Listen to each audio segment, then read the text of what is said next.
Welcome to విరాంక్షి channel. ఈరోజు నేను పన్నీరు గోంగూర curry చేస్తున్నానండి. అది ఎలా చేయాలో ఒకసారి చూద్దామా?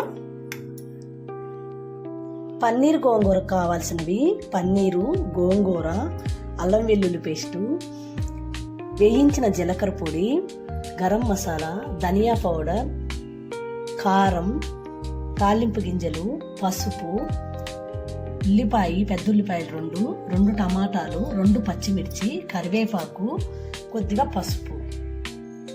ముందుగా ఒక గిన్నె పెట్టుకొని దాంట్లో ఆయిల్ వేసుకుందాము. కొద్దిగా ఆయిల్ ఎక్కువ పెట్టిద్దండి ఈ కర్రీ.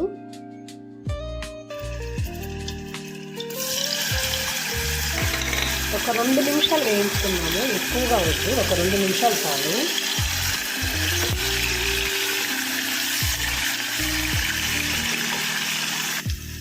రెండు నిమిషాలు అయిపోయింది, ఇంకా కొద్దిగా లైట్గా వేగినాయి, ఇంకా చాలు, తీసేద్దాము. ఇలా తీసుకున్నాం కదా, నెక్స్ట్ అదే నూనెలో తాలింపు గింజలు వేసుకున్నాము.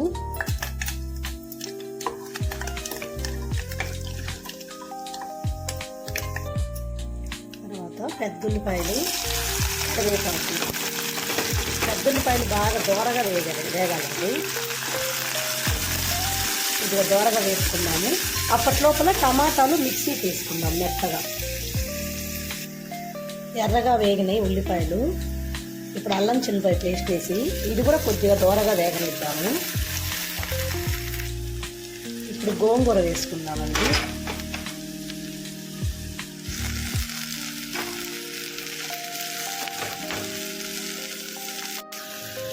చూసారు కదా, గోంగూర ఊరికనే మగ్గిపోయిద్ది, ఏం లేదు.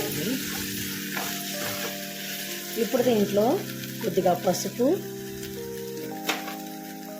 కారం, జీలకర్ర పౌడర్, ఉప్పు, గరం మసాలా వేసుకొని బాగా తిప్పుకున్నామని. 2 పచ్చిమిర్చి చీలికలు కూడా వేసుకున్నాము. ఇప్పుడు దీంతో టమాటా మిక్సీకి వేసాము కదా మెత్తగా, ఇది వేసుకుందాం.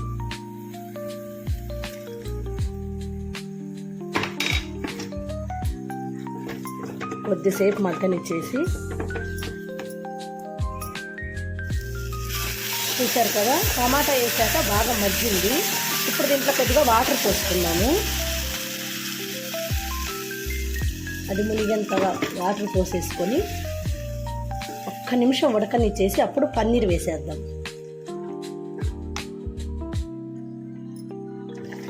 ఒక 2 నిమిషాలు ఉడికాక దీంట్లో పన్నీర్ వేసుకుందాము.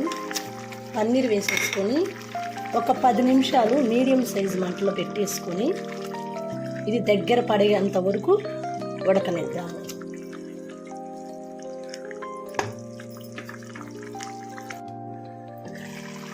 కూర దగ్గర పడిందండి, బాగా దగ్గరకు వచ్చేసింది. ఇంకా ఇప్పుడు దీంట్లో కొద్దిగా ధనియా పౌడర్, కొద్దిగా నెయ్యి వేసుకున్నామండి. చాలా టేస్ట్గా ఉంటుంది నెయ్యి పడితే. 1 నిమిషం ఉంచేసుకొని స్టవ్ బంద్ చేద్దాము. కొత్తిమీర ఉంటే కొత్తిమీర కూడా వేసుకోవచ్చు, ప్రస్తుతానికి నా దగ్గర లేదు, లేకపోతే వేసేదాన్ని. చూశారు కదా, ఆయిల్ కూడా సపరేట్గా వచ్చేసిందండి. ఇంకా అయిపోయింది కూర.